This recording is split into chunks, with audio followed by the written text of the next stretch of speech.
Next target ఎవరిది? కవిత next target ఎవరని మీరు అనుకుంటున్నారు?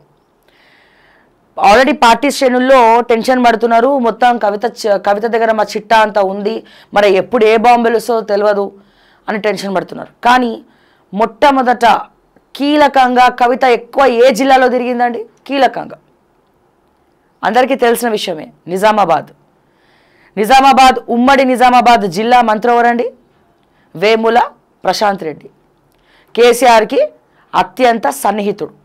మనం ఒక్కసారి వెనక్కి వెళ్తే అసెంబ్లీ ఎన్నికల సమయంలో బీఆర్ఎస్ పార్టీ అపోజిషన్ అంటే కాంగ్రెస్లో నించుంది ఎవరు? ఆరెంజ్ ట్రావెల్స్ సునీల్ రెడ్డి గారు. కానీ కవితకు సునీల్ రెడ్డి గారికి కూడా గతంలో పార్ట్నర్షిప్లు ఉన్నాయి, కొన్ని బిజినెస్లు కలిసి చేసినారు. అది వాస్తవం, అందరికీ తెలుసు, దీంట్లో దాపరికం ఏం లేదు.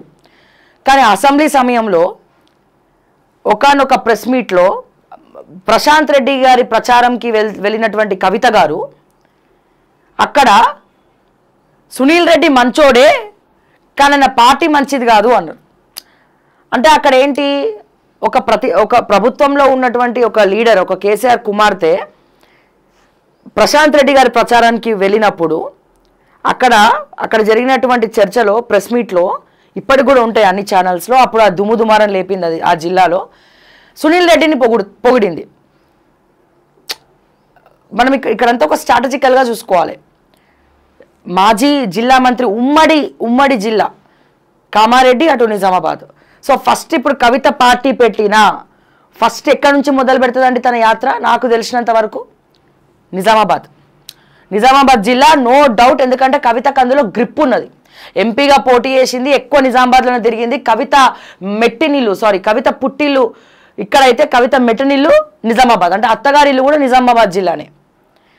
సో డెఫినెట్గా ఫస్ట్ టార్గెట్ చేసేది నిజామాబాద్ జిల్లానే. ఫస్ట్ పార్టీ పెట్టినా ఏం చేసినా, తను నించున్నా, తను పోటీ చేసినా, పోటీ చేయకపోయినా, వేరే వాళ్ళకి టికెట్లు ఇచ్చినా, ఏం చేసినా ఫస్ట్ నిజామాబాద్ జిల్లానే. ఇక్కడ ప్రశాంత్ రెడ్డి గారు కేసీఆర్కి క్లోజ్ అనా? కేసీఆర్కి ప్రశాంత్ రెడ్డితో పాటు ఇంకెవరు క్లోజు? ఫామ్ హౌస్లో ఎప్పుడు ఉండేది ఎవరు? జీవన్ రెడ్డి మామూలు జీవన్ రెడ్డా కాదు. జీవన్ రెడ్డి ఆర్మూర్ మాజీ ఎమ్మెల్యే జీవన్ రెడ్డి గారు నిజామాబాద్ బీఆర్ఎస్ పార్టీ అధ్యక్షుడు, జిల్లా అధ్యక్షుడు. బీఆర్ఎస్ పార్టీ నిజామాబాద్ జిల్లా అధ్యక్షుడు. సో ఫస్ట్ టార్గెట్ ఒక్కసారి మనం రాద్దాం. ఇక్కడ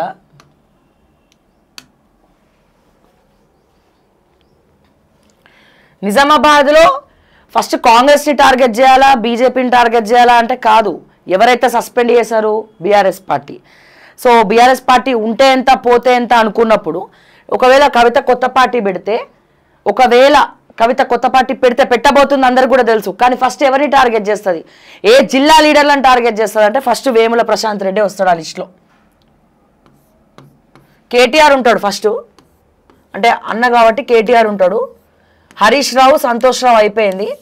నెక్స్ట్ కేటీఆర్ అత్తగారు వాళ్ళు, అంటే రాజపాకాల వాళ్ళందరూ. సో కేటీఆర్ తర్వాత ఎవరండి? విపిఆర్ అంటే వేముల ప్రశాంత్ రెడ్డి. ఎందుకని వేముల అని రాస్తున్నా, నా చేయి కొంచెం ప్రాబ్లం ఉంది కాబట్టి. నిజామాబాద్లో కవితకి మంచి గ్రిప్ ఉంది. సో అక్కడ ఫస్ట్ గెలవాలి, అక్కడ ఇంట గెలిచి రచ్చ గెలవాలి అనుకున్నప్పుడు నిజామాబాదు కవిత టార్గెట్. కవిత ఇంట గెలిచి రచ్చ గెలవాలి కాబట్టి ఫస్ట్ నిజామాబాద్ని గెలవాలనుకుంటుంది. నిజామాబాద్లో ఓడిపోతే రాష్ట్రంలో, స్టేట్లో కవిత ఓడిపోయినట్టే. నిజామాబాద్లోనే గెలవకపోతే ఇంకా వేరే దగ్గర ఎక్కడ అవకాశం ఉంటుందండి కవితకి? లాజికల్గా మనం స్ట్రాటజికల్గా మాట్లాడుకుంటే. సో విపిఆర్ వేముల ప్రశాంత్ రెడ్డి తర్వాత ఎవరండి? జిల్లా అధ్యక్షుడు ఎవరండి? నిజామాబాద్ జిల్లా అధ్యక్షుడు ఆశన్న గారి జీవన్ రెడ్డి. ఇప్పటికే చాలా కాంట్రవర్సీస్ ఉన్నాయి. జీవన్ రెడ్డి ఆర్మూర్లో ఓడిపోవడం జరిగింది. కానీ ఇక్కడ ఇంకో మాట మాట్లాడుకోవాలి. కేసీఆర్ జీవన్ రెడ్డికి ఎంత క్లోజో కవితకి కూడా అంతే క్లోజు. లిక్కర్ స్కామ్లో అనేక సార్లు ఢిల్లీకి పోయి కోర్టులో, సుప్రీంకోర్టు మెట్ల మీద నించున్నప్పుడు నేనే జీవన్ రెడ్డి గారిని ఎన్నోసార్లు తిట్టడం జరిగింది. ఈయనేంది కోట్ వేసుకొని అక్కడ మంచిగా పోయి ఫోటో దిగిండు సుప్రీంకోర్టులో. మీకు గుర్తుందో లేదో. ఆశన్న గారి జీవన్ రెడ్డి నెక్స్ట్ టార్గెట్. అంతేకాదు ఇదే జీవన్ రెడ్డి కవితకు దుబాయ్లో బూర్జ్ ఖలీఫాలో ఫ్లాట్ కూడా ఇచ్చాడు అనేది వాస్తవం అని చాలామంది మాట్లాడతారు. అంతేకాదు వీళ్ళ సమక్షంలోనే కవితను ఓడగొట్టింది కూడా వీళ్ళే కుట్రలు చేసి అని కవిత బలంగా నమ్ముతుంది. ఇప్పుడు కవిత ఎంపీగా ఓడిపోయిందండి. ఎంపీగా ఓడిపోయినప్పుడు తను ఏం చెప్తుంది, నన్ను కావాలని మా బీఆర్ఎస్ పార్టీ నాయకులే ఓడగొట్టినారు, బీఆర్ఎస్ పార్టీ నాయకులే ఓడగొట్టినారు అని చెప్పి కవిత చెప్తా ఉంది. చాలా సందర్భాల్లో చెప్పింది. ఆ బీఆర్ఎస్ పార్టీ నాయకులు నిజామాబాద్ ఎంపీగా కవితని ఒకవేళ ఓడగొట్టే సిచ్యువేషన్ వస్తే కనుక, యాక్చువల్గా బీజేపీ వేవ్ వచ్చింది, కవిత ఆల్రెడీ ఒకసారి ఛాన్స్ ఇచ్చినారు కాబట్టి అక్కడ నిజామాబాద్ ప్రజలు పసుపు బోర్డు కోసమో దేనికోసమో ఎవరికి అరవింద్ గారికి ఓట్లు వేసినారు. ధర్మపురి అరవింద్ గారికి బీసీ నినాదంగా నడుస్తుంది కాబట్టి మన బీసీ బిడ్డని గెలిపించుకుందాము, బీజేపీకి ఓట్లేద్దాము. ఎందుకంటే ఎంపీలో ఎప్పుడు కూడా ట్రెండ్ మారింది. అంటే ఎంపీ ఎలక్షన్స్లో వాళ్ళు గెలవాలని చెప్పి, బీజేపీ గెలవాలని చెప్పి, రాష్ట్రంలో ఎవరికి వేసుకున్నా ఎంపీకి మాత్రం కేంద్రం బీజేపీ వేయాలని చెప్పి మెంటల్గా ఫిక్స్ అయిపోయినారు. కానీ ఇక్కడ కవిత ఏమంటున్నారంటే నన్ను ఓడగొట్టింది బీఆర్ఎస్ పార్టీయే, ఎంపీగా నన్ను ఓడగొట్టింది వీళ్ళే, దానికి కుట్ర చేసింది కేటీఆర్, హరీష్ రావు, సంతోష్ రావు, కానీ దాన్ని ఎగ్జిక్యూట్ చేసింది ఎవరు? ఇప్పుడు ఒక లోకల్లో ఉన్నటువంటి వ్యక్తిని ఓడగొట్టాలంటే దానికి సహాయం చేసేది ఎవరు? నిజామాబాద్ ఎంపీ అంటే నిజామాబాద్ లీడర్లే కదా సపోర్ట్ చేయాలి ఓడగొట్టడానికి. మరి అది ఎంతవరకు వాస్తవం అనేది మనకు తెలియదు. కానీ జీవన్ రెడ్డి కారణం, వీళ్ళే కారణం, బీఆర్ఎస్లో వీళ్ళే నన్ను ఎంపీగా ఓడగొట్టడానికి నిజామాబాద్ నుంచి కారణం. ఇప్పుడు కీలక నేత ప్రోటోకాల్ ఫాలో అయితే ఫస్ట్ ఎక్కడి నుంచి వస్తుంది? ఫస్ట్ మాజీ మంత్రి నుంచి వస్తుంది. అప్పుడు జిల్లా మంత్రి వేముల ప్రశాంత్ రెడ్డి, అక్కడి నుంచి స్టార్ట్ అవుతుంది మొత్తం కూడా rupture. So first target VPR అంటే వేముల ప్రశాంత్ రెడ్డి, సెకండ్ టార్గెట్ జీవన్ రెడ్డి. మరి ఫ్లాట్ గిఫ్ట్ ఇందని ఏమైనా కన్సెషన్ ఇస్తారా లేదా తెలియదు, కానీ ఇక్కడ జీవన్ రెడ్డి. అయితే మొన్న బయటకు వచ్చినటువంటి వార్తలు ఏంటంటే కవితని ఓడగొట్టించేలాగా చేసింది జీవన్ రెడ్డి అని అంటున్నారు. కాబట్టి అందుకే కేసీఆర్ కొన్ని రోజుల నుంచి జీవన్ రెడ్డిని దూరం పెట్టిండు. కేసీఆర్ ఫామ్ హౌస్లోకి రానియట్లేదు అంటున్నారు. బట్ ఆయన అయితే వెళ్తున్నట్టే మనకున్నటువంటి సమాచారం. ఆయన ఫామ్ హౌస్కి అయితే జీవన్ రెడ్డి రెగ్యులర్గా వెళ్తున్నాడు. పొద్దు నుంచి రాత్రి వరకు ఏం పని లేదు, కేసీఆర్ దగ్గర డ్యూటీ. సిట్ అంటే సిట్టు, స్టాండ్ అంటే stand. Okay, Jeevan Reddy. Next ఎవరు? గణేష్. కొంతమంది మాట్లాడతారు గణేష్ కవిత బినామీ అంటారు మరి. ఓకే, అండ్ అట్లాగే గోవర్ధన్ రెడ్డి గారు, బాజిరెడ్డి ఫ్యామిలీ, అండ్ ముఖ్యంగా షకీల్, బోధన్ ఎమ్మెల్యే షకీల్ గురించి మాట్లాడుకోవాలి. ఎందుకంటే అక్కడ దుబాయ్ ఇన్వెస్ట్మెంట్స్ షకీల్ తోటి ఉన్నాయి కవితకు. షకీల్ కూడా బినామీ అనే అంటారు చాలామంది. సో మరి వీళ్ళని టార్గెట్ చేస్తుందా లేదా, దుబాయ్లో లావాదేవీల గురించి వీళ్ళని టార్గెట్ చేస్తుందా లేదా, ఇవన్నీ పక్కన పెడితే ఫస్ట్ టార్గెట్ కేటీఆర్, ఆ తర్వాత నిజామాబాద్ జిల్లాలో కీలక పాత్ర పోషించిన వేముల ప్రశాంత్ రెడ్డి, ఆ తర్వాత ఆశన్న గారి జీవన్ రెడ్డి, ఆ తర్వాత నిజామాబాద్ జిల్లా ఎమ్మెల్యేలు ఎవరు ఉంటే వాళ్ళిగా బోధన్ ఎమ్మెల్యే షకీల్తోనైతే దుబాయ్లో ఇన్వెస్ట్మెంట్లు ఉన్నాయి కవితకు అని చెప్పి చెప్తారు. అంటే ఎక్కడెక్కడైతే ఇన్వెస్ట్మెంట్లు ఉన్నాయో వాళ్ళ జోలికి రాదు కవిత. ఎవరెవరితో ఇన్వెస్ట్మెంట్లు లేవో వాళ్ళ దగ్గరకైతే పక్కా వెళ్తుంది. ఇప్పుడు మనం చూసినట్లయితే ఎవరెవరైతే కేసీఆర్కి అత్యంత సన్నిహితులు ఉన్నారో వాళ్ళ గురించి ఒక్కొక్కటిగా కవిత మాట్లాడుతున్నారు. అత్యంత సన్నిహితులు ఎవరు? అత్యంత సన్నిహితులు మొన్న జగదీష్ రెడ్డిని ఏమన్నది? నెక్స్ట్ టార్గెట్ మర్చిపోయినా, ఇక్కడ ప్లేస్ లేదు. జగదీష్ రెడ్డి కూడా ఈ లిస్ట్లో ఉన్నాడు. జగదీష్ రెడ్డి కూడా కవిత లిస్ట్లో ఉన్నాడు. ఎందుకంటే మొన్న జగదీశ్వర్ రెడ్డిని ఓకే ఏమన్నది కవిత? లిల్లీపుట్ అన్నది. ఆయన ఒక లిల్లీపుట్ అన్నది. అక్కడ జగదీష్ రెడ్డి కూడా వెనకాల ఏబిఎన్ రాధాకృష్ణ అండ్ రేవంత్ రెడ్డి కవితతో ఆడిస్తుందంతా అని అన్నారు. కానీ ఇక్కడ మీరు అబ్జర్వ్ చేయాల్సింది ఏంటంటే కవిత ఎవరెవరిని టార్గెట్ చేస్తుంది అంటే కేసీఆర్, ఇక్కడ ప్లేస్ లేదు యాక్చువల్గా, ఇక్కడ కొంచెం ట్రై చేద్దాం. కేసీఆర్కి అత్యంత సన్నిహితులు, లెఫ్ట్ రైట్, ఆ రైట్ ఈస్ట్ వెస్ట్, పోనీ ఈస్ట్ వెస్ట్ నార్త్ సౌత్, ఎవరెవరు ఉన్నారు అత్యంత సన్నిహితంగా కేసీఆర్కి? సంతోష్ రావు, హరీష్ రావు, జగదీశ్వర్ రెడ్డి, వేముల ప్రశాంత్ రెడ్డి, జీవన్ రెడ్డి, పల్లా రాజేశ్వర్ రెడ్డి. ఈ 6 మెంబర్స్ అనునిత్యం కేసీఆర్ ఎప్పుడు రమ్మంటే అప్పుడు వెళ్తారు, ఫామ్ హౌస్లోనే ఉంటారు, గ్లాసు కలుపుతారు, మాట్లాడుకుంటారు, కేసీఆర్ చెప్పింది చేస్తారు, కేసీఆర్ ఏం మాట్లాడినా సరే అని అంటారు, వస్తారు. కానీ కేసీఆర్ డైరెక్షన్లోనే ఉంటారు వీళ్ళంతా. కేసీఆర్ చెప్పిందే వీళ్ళు చేస్తారు తప్ప వీళ్ళు సొంతంగా అయితే చేయరు. ఎవరెవరని మళ్ళీ చెప్తున్నా, కేసీఆర్ చుట్టుపక్కల ఉన్నది ఎవరు? ఫస్ట్ పేరు సంతోష్ రావుకి వస్తుంది, కేటీఆర్ కూడా రాదు. ఎందుకంటే కేటీఆర్ ఏమన్నా పనులు చేయించుకోవాలన్నా వీళ్ళ ద్వారానే చేయించుకుంటాడట, ఏమన్నా చెప్పాలన్నా వీళ్ళ ద్వారానే చెప్తాడు.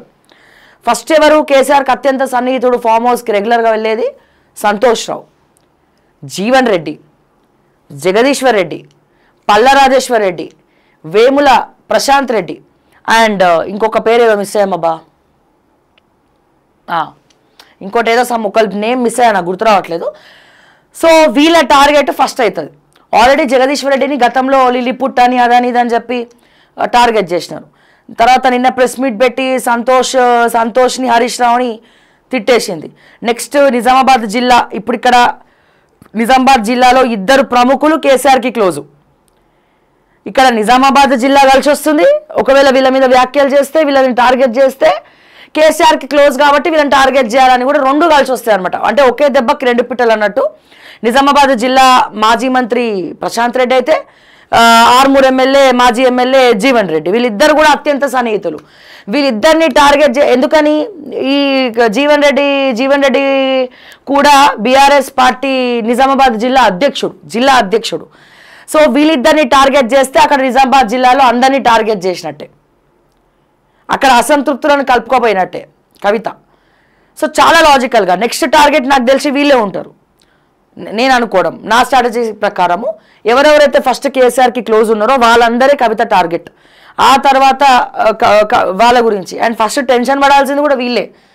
జీవన్ రెడ్డి టెన్షన్ పడాలి, ప్రశాంత్ రెడ్డి టెన్షన్ పడాలి, తర్వాత పల్లా రాజేశ్వర్ రెడ్డి, తర్వాత జగదీశ్వర్ రెడ్డి, కేటీఆర్, ఆబ్వియస్లీ కేటీఆర్. మరి వీళ్ళని తర్వాతనే ఇంకా నెక్స్ట్ ఎవరైనా అన్నట్టు అయిపోతుంది. ఒకవేళ గనక అసంతృప్తితో వీళ్ళందరూ టెన్షన్ పడిందే వాస్తవం అయితే ఫస్ట్ టార్గెట్ చేసే నాయకులు కూడా వీళ్ళే. ఎంతమంది నాతో ఏకీభవిస్తారు? ఫస్ట్ టార్గెట్ చేసేది కూడా వీళ్ళనే. ఈ విషయం మనము ఆలోచించుకోవాలి. ఎందుకంటే సొంత బ్లడ్ రిలేషనే కవిత వదిలిపెట్టినప్పుడు వీళ్ళ గురించి ఎందుకు మాట్లాడకుండా కవిత ఉంటుంది? వాళ్ళ ఫాదర్ గురించే కవిత ఆలోచించినప్పుడు, మేనబావ గురించి ఆలోచించినప్పుడు, వాళ్ళ పిన్ని కొడుకు సంతోష్ రావు గురించే కవిత ఆలోచించినప్పుడు, కేటీఆర్ గురించి కవిత ఆలోచించినప్పుడు, నిజామాబాద్ జిల్లాలో ఉన్నటువంటి అన్ని నియోజకవర్గాల ఎమ్మెల్యేల గురించి, బీఆర్ఎస్ ఎమ్మెల్యేల గురించి కవిత ఆలోచిస్తుందని మీరు అనుకుంటున్నారా? అట్లా అనుకుంటే పప్పులో కాలేసినట్టే.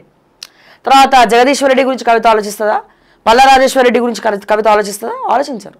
సో తను తెలంగాణ రాష్ట్రం మొత్తంలో గ్రిప్ ఉన్నది కవితకి కొద్దో గొప్ప. ఎక్కడెక్కడైతే ఎంపీ స్థానాల్లో ఎంపీ ఏ నియోజకవర్గాలు అయితే ఉందో ఆ నియోజకవర్గాలు మొత్తం కూడా కవిత తిరిగింది. జగిత్యాల, తర్వాత ఇటు కరీంనగర్, ఇటు నిజామాబాద్, మొత్తం కూడా కామారెడ్డి. సో తను పార్టీ పెట్టినా ఫస్ట్ ఎక్కడ ప్రయారిటీ ఇస్తుంది? ఎక్కడైతే తన గ్రిప్ ఉందో అక్కడే తిరగడం స్టార్ట్ చేస్తుంది. సో తిరగడం స్టార్ట్ చేస్తే ఉట్టిగా తిరగదు కదా. బీఆర్ఎస్ పార్టీ నాయకుల గురించి మాట్లాడతారు, నిజామాబాద్ సంబంధించి కాంగ్రెస్ పార్టీ గురించి మాట్లాడాలి. ఎంత వెనకాల రేవంత్ రెడ్డి ఉన్నా లేడా, బీజేపీ ఉందా అనేది పక్కన పెడతాం. కానీ రాజకీయంగానైతే మాట్లాడతారు కదా, బయటికి అట్లీస్ట్ పబ్లిక్ గురించి అయినా మాట్లాడతారు కదా యాక్టింగ్ చేయడానికన్నా.